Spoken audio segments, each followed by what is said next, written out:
What's up, beautiful people? It's your boy Judeo and I'm back again with a new video. Today we're going to be reacting to another video that was requested for by you. This one is titled Russia's New Weapons, Nuclear Parity and Arms Race, What's Going On?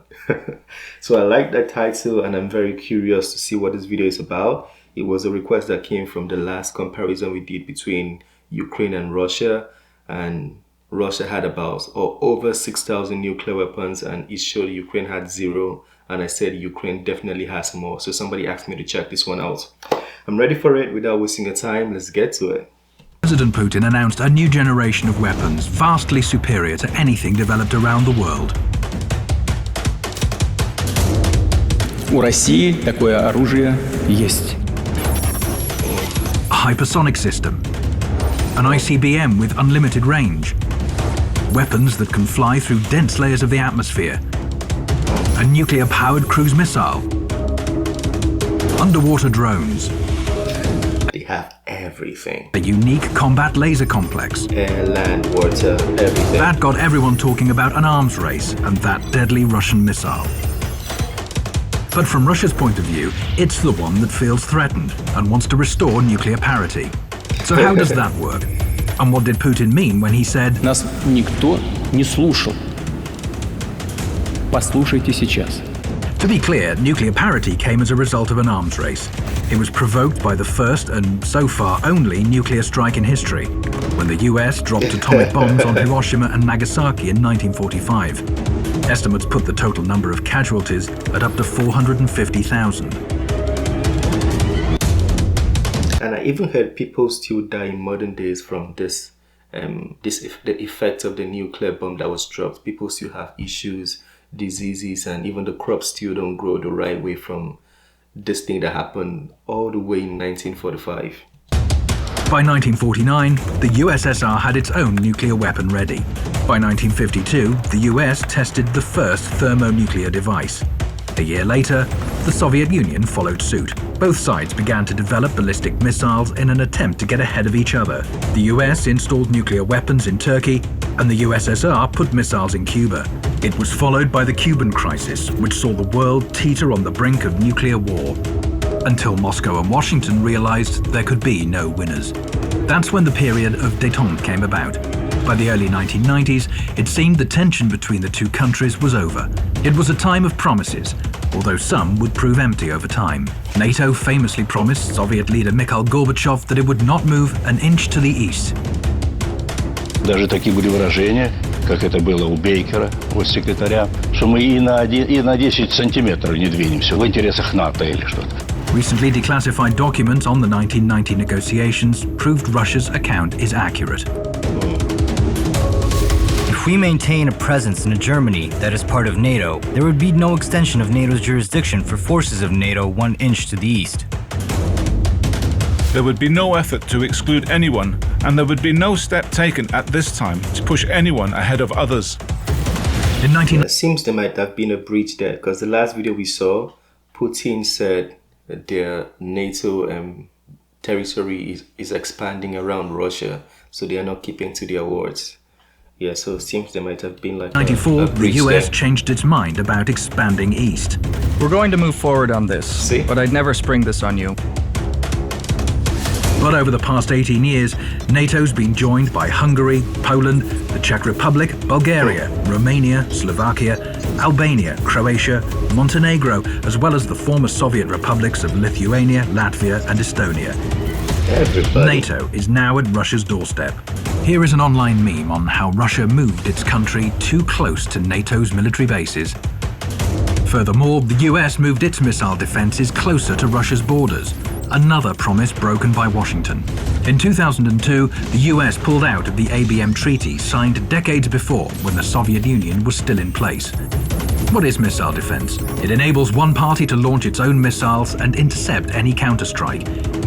It could guarantee victory in a potential war.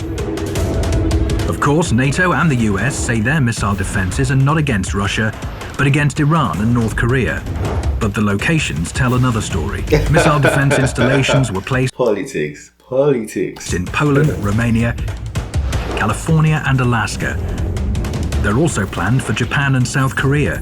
Missile defense ships patrol the seas close to Russian territory. Создаются системы, элементы систем противоракетной обороны, что нас очень беспокоит, и мы постоянно об этом говорим в течение 10 лет. Это разрушает стратегический баланс в мире. The balance is disrupted, and Russia, which hasn't ramped up its missile defenses like the US, is facing a deadly danger. Вы же все понимаете, о чем идет речь. Чего молчите-то? Вы все молчите. Ситуация усугубляется, ведь это подталкивает гонку вооружений, новый виток создает. Это же очевидная вещь. Вот мы все время думаем, а как ответить? Мы думаем, совершенствовать систему, значит, преодоления систем противоракетной обороны. Вот это и есть виток гонки вооружений. Russia says it was forced to come up with a weapon capable of bypassing missile defenses in order to restore nuclear parity. The Kinjal MiG-31 can launch hypersonic missiles that can travel at more than 10 times the speed of sound. Thanks to that and their unpredictable trajectory, they are unstoppable. It's an unrivaled weapon.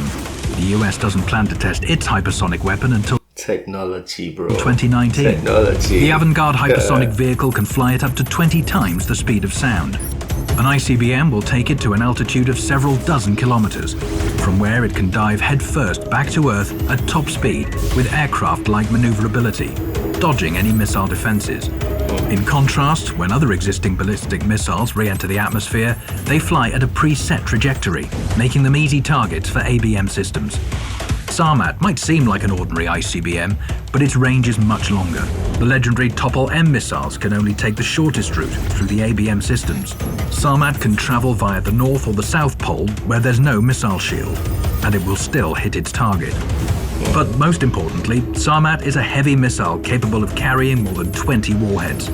That's 5 times more than previous generation missiles. The Burevestnik nuclear-powered cruise missile is a unique weapon.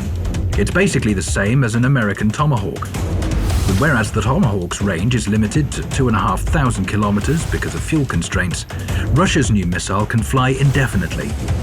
It can take any path to avoid missile defenses. How? Doesn't he use fuel as well? Or does he use like solar energy? How can he fly indefinitely? Or it must be very big to contain a lot of fuel.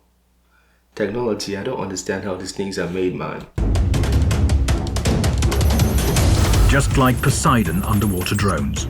Similar to the regular drones we're used to, except these are submarine launched and travel at incredible speeds towards their targets under the sea. They run so deep that no equipment can track them. Even if detected, their high speed prevents them from being intercepted. The new weapons can work together to neutralize any existing missile defense systems. Kinjal can destroy ground-based ABM systems.